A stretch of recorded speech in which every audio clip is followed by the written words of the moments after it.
Hello and welcome to my channel. Today we're going to be looking at the first of a few different sketching techniques that I thought I'd just come on here and share with everybody. The reason I've done these videos is because I did do a couple workshops in person, just kind of exploring different sketching techniques because there is no one right way and not everything works for everybody. So I'm here to kind of go through a few different ones that I find good. So yeah, today we're going to be covering using basic shapes and different blockages to break down an image like the one we've got in front of us today, a very handsome Highland cow. We're going to be looking at how we can take this quite overwhelming hairy picture. So as you can see, we've got the picture in front of us. Don't worry, this isn't, you don't need to have an iPad for the tutorial. I just thought I'd go through to begin with, and we're going to have a look at how we can break down. And I find it's always easy to have the picture in front of us, just to have a look before we move on to the actual sketching. So I've just lowered the opacity down so that I can draw on top. And what we're going to do is we're going to start at the head. Of course, start at the top.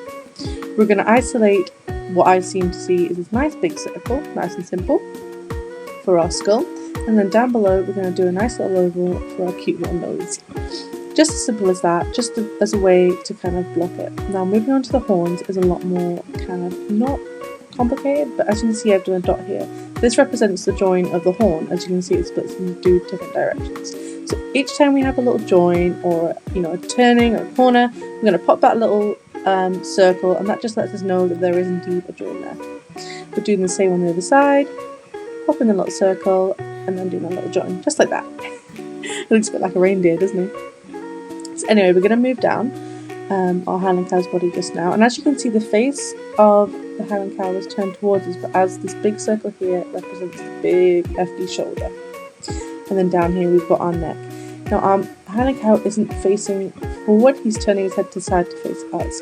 So instead of having our normal kind of layout, that's why we've got this oval down below, because as we'll see with the curved line that represents how he's turning his head. So we're just going to chuck that in there just to make sure we've got the right idea that, we understand how his body's moving, how the muscles are working, which helps us get a grip on where everything should be.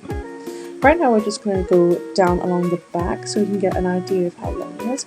Now as we can see, his back's not perfectly straight, it is slanted as he stood at kind of an angle. And quite simply, we're just going to draw our line down there to connect. We get to the hindquarters and we've got a lovely big flank there. I'm just going to use a big oval just to signify that. Coming back down to the front legs, it's quite easy again. We're going to use the same joint ball technique to represent when we've got a join or an abrasion, and then we're going to move on to do the same with this leg. The belly is just as easy as it comes. We literally just underline. As we can see, there's a nice big circular shape in there. Going back to the hind legs, we're going to the hock and everything. Quite simple. We can see we've got our big oval, a join, and then a triangular shape for our legs. Oh, there we go. So there we go. We've got our guidelines drawn out on the cow here. As you can see, it's quite literally just circles. I find it's quite easy to break this down because this big hairy picture is suddenly a bunch of circles. And now we're going to move on to the actual sketching part. So as you can see in front of me, I've just got an A4 piece of white paper. Anything will do really. Any bit of paper you want. So we're going to grab our pencil, and before we start, one thing I like to do is to make sure that we're not going to spill half our Highland cow off one side of the page. We're just going to pick up anything around you. Could be a paper clip. I'm going to use this little paper clip, and we're just going to use it to even out our edges.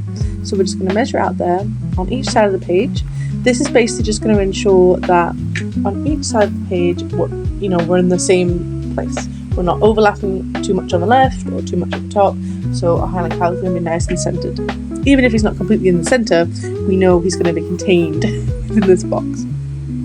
So I'm just adding the lines out a bit more to just give us more of a guide. There we go, we've got a nice little box ready to draw a Highland cow. So, where did we get started when we were drawing on the screen? We got started with the head, which is usually the best place to start. And we represented that as just nice and easy, big, round circle. So that's what we're going to do again. We're just going to draw in our circle to represent the top of our head for our Highland cow. There we go. Looks a bit oblong shaped, but that's the beauty of this method. Nothing has to be straight, nothing has to be perfect, it's literally just a guideline. So we're going to add in our nice smaller circle or oval down below for our little muzzle. And then we're going to start with our 2 little woolly ears that we didn't do in the last one, but are literally just the same as 2 little circles on the side of the head. Our horns sit just below just the top of the ears.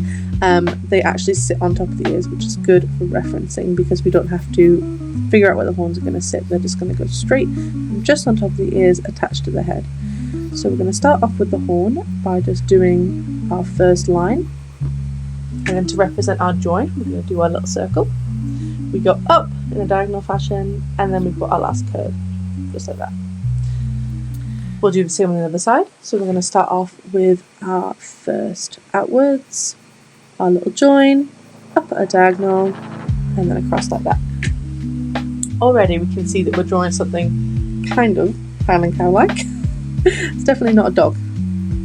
So moving on, we're going to start moving and looking down towards the neck and the shoulders. So to start our linear neck, we're going to start from just in front of our little muzzle there, and we're going to do a nice big oval that connects right back to the other side. This nice chunky oval is just going to give us that volume that the neck has, as I mentioned before, the Highland cow is turning its head towards us, so there's quite a lot of the muscles there that are flexing, and that's why we can actually see that part of him extruded from the way he stood. So next we're going to work on the big shoulder, which as we did before was just a nice big circle to give that bolsterous rather look. From there, in between the two, we can see we've got the little join or the little circle where our leg is going to begin. And this little circle just gives us a starting point, and then we're going to round it out into a nice big oval, which will give us our big chunky calves. We've got our little circle again to be used as the join, which is the knee, and then the little triangle to represent the little hoof. While we're here, we might as well do the other side. So we've got our knee and then our triangular hoof just there for us. It's worth noting that the behind hoof is not as far down the page as the front one. This is accurate to the picture, and making sure that we capture this helps us create the depth and the realism we're looking for. As I'm outlining here, the Highland cow, as we mentioned before, is stood on a slant, so we need to bear that in mind when we're drawing our hooves and obviously when we move on to the back. So starting to the back, we're going to start our line from just below the ear, as it was before, and we're just doing a nice long slant. We don't know how long we're going to do it here, but we're just going to do a long slanty line, obviously keep it in reason. We're looking for the line to be as long as the stomach and the hind leg. So we're going to roughly sketch that out. Our stomach's a nice big circle, and then our hind is, as we did before, an oval. So we're going to pop in our big circular stomach here, which is roughly about 1.5 size of the shoulder, and the hind is the slanted oval, which is roughly about the same width as the shoulder as well. We're going to get started on our hind leg. So we've got another circle here just to join it to our hock, or the back knee as you might want to say, and we're using the same triangular kind of shape for the hoof at the back. The last leg is just as simple. We're using that same chunky large one, our join, and then our triangle. The tail, let's just pop a little line there because quite simply his tail's not really got too many joins, there's nothing too complicated, so a line should just be fine for us. So what we're going to do now is we're going to grab a rubber and we're just going to erase our guidelines, not all the way but quite a lot, just so as we can see here it's a lot more faint and it'll be easier for us to draw over. So now that we've erased the lines a bit, what we're doing now is we're going to be adding in more detail and drawing over the parts that we want to keep. So this top bit here, the top of his head, his forehead, we do want to keep that the way it is. Obviously this sketch is very simple, so we're just doing our little over there, and we're going to connect down towards the ear on one side. However, on the other side the horn is a bit higher up, so we're just going to leave that for now. Starting with the right hand side horn, it's quite easy, not easy but easier, because as I said before it just sits on top of the ear. So all we're doing now is following either side of where we've put our line, so we can see our line in the middle and we can see our joint. So all we're doing now is we're going up around that join, following up, and then around again. So now we've done that side, we're going to move on to the left, and following the same kind of procedure, we're going to, obviously very loosely, this isn't too accurate, we're going to copy where we put our lines, along to where the join is, going round.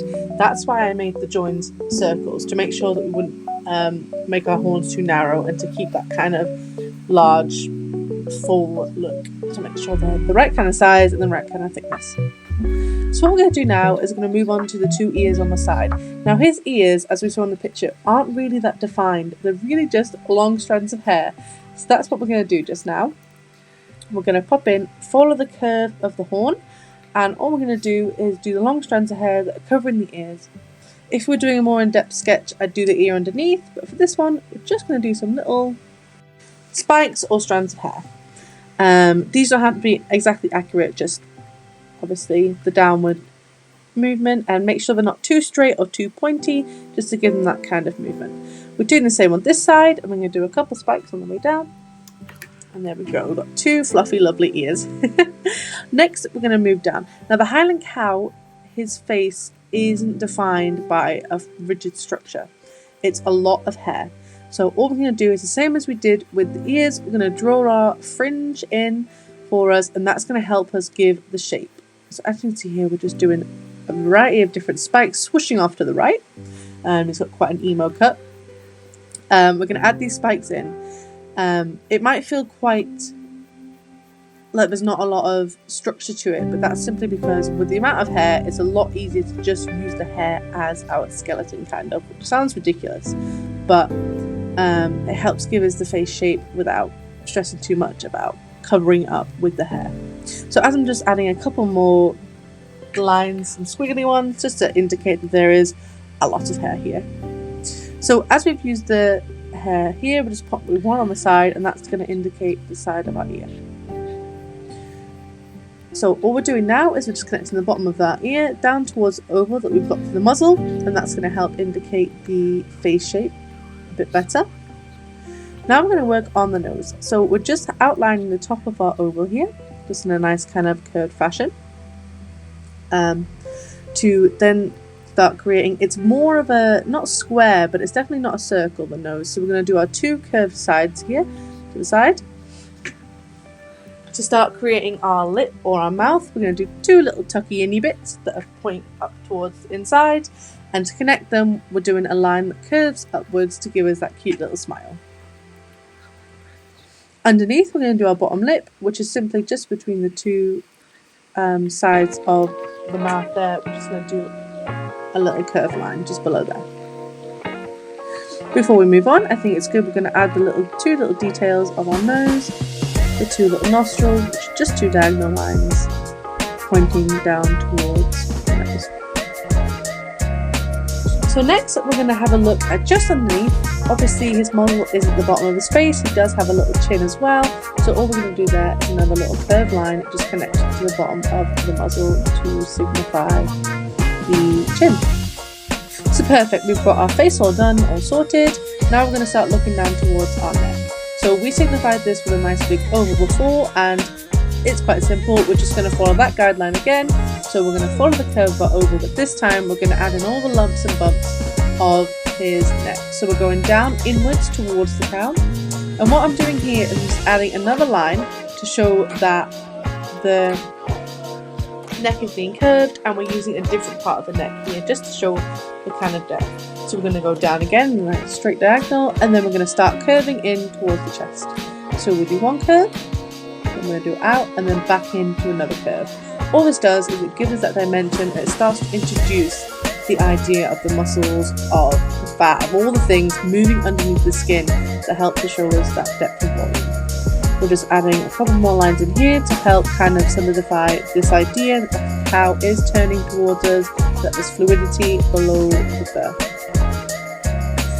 Now we're going to start on our leg. We're going to start up where the joint is. We can do a nice little line here that connects our 2 circles, and then again on the other side. This technique I'm doing here, as you can see, I'm doing lots of little lines. It's quite good for signifying the hair, and it's really simple to do. You just literally do a bunch of little lines as I did there. I'll be using it a couple times with the sketch. So this leg's quite simple. We're just following our guidelines that we did in the horns. And we're moving down towards the knee, making sure to properly outline that circle, that join, to show that it is in fact a knee and there is some bending there, and to give that fullness that we're looking for and that realism. Our hoops again are just our little triangles, and we're just going to outline them. We might as well do the other leg while we're here, so again outlining where our join is, and then we're going to connect it down towards our triangular little hooves, making sure that we keep the hooves at a different distance like we have here. So we're going to start moving on down now, down towards the back.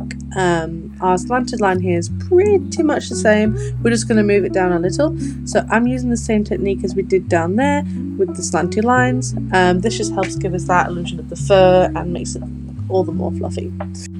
So as we move it down, we're just going to add in the small detail of the hip bump here, which will help us with the realism. Curving around the flank, we're not going to follow our oval all the way. We're just going to cut just in front of it here in a nice curved line that will connect us down to our hind leg, just like that. And once we're happy that we've got that in place, we're going to start moving on down more of the leg. So a lot of livestock and horses have a hock, and what this is so basically, in very, very simple terms, as we see here, instead of curving like the front leg does, it curves out towards the knee or the joint, we'll say just now for simplification purposes. So we're not following our big circle, we're just curving inside. So we need to know where or how thick our leg's going to be. So to do that, we're going to outline our belly, and we're going to use the same method that we used up top and on the leg, just adding in some longer ones just to create the implication that we've got some really long hair down towards the belly. So now we've got where our stomach ends and our leg begins, it's a lot easier for us to finish our hind leg. So we're going to start in here, just adding in, following our guidelines again, that nice curve down towards the knee, and instead of bending, remember we're bending in this time to go round in a curve down towards our triangular hoof. So now that we've got that shape, all I'm going to do is take the rubber and just erase that line faintly so we can add in some more of that textured fur kind of look, just to give it that more fluffy impression and just to give it an all-round more textured look. While we're doing that, I will just say about this method, it's probably the least technical of the sketching methods I personally enjoy in, just because there's no real measurements or anything. But with the other ones I'll be showing you, we have different ways we can measure on the page to kind of get our proportions correct. However, as long as your circles are all connected, you should end up with a pretty good result. I'm doing the same here, just adding more of that long hair. And also, as we get here, we're going to start to emphasize this leg joint and make it look a bit less out of place. So we're just going to add another curved line here that's curving in towards the stomach that will help us get more of an idea of his anatomy. Moving on to the far leg, we're doing the same. We're outlining the top part, curving in, and then moving down towards. I'm doing this all in a oneer here. You can if you want. Round and back up. So we're looking quite good so far. What we're going to do now is we're just going to fill in that big empty space we've got for his body. So we're going to move up towards the shoulder as it's the top point, and we're going to add some lines to show the direction of the fur. Now it's coming down, as we see in this diagonal line, down towards the hind leg. So we're going to add some curves, some straight, there's never really a rule book for these kind of lines. And we're going to do the same here, add a little bit of texture, making sure we can show the direction of the fur. So round the hind, we're going to start with our tail. This one's pretty simple, there's not really many steps to it. We're following the curve of our line, and when we get to the bottom of the tail, we're breaking up our lines to show the fur, adding in a few little straggling hairs just to indicate that he's not got it all in one line, and there we go. There's not really any way to kind of describe this next part other than messing around. I'm basically adding more lines in just to kind of emphasize that texture and to bring out the look of the fur, everything in the same kind of direction, making sure it looks all kind of united. Just played around with it. I mean, this is where you can kind of do your own thing.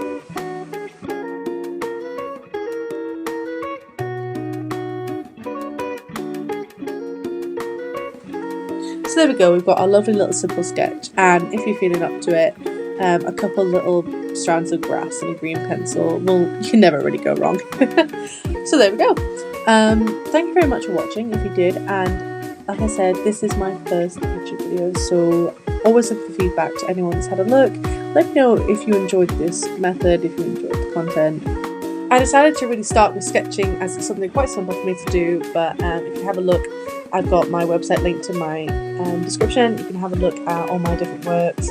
I'll hopefully be looking to get onto more advanced topics like using anatomy, different colouring techniques and stuff like that in the future. So keep an eye out for that. But yeah, thank you very much, and I hope you enjoyed.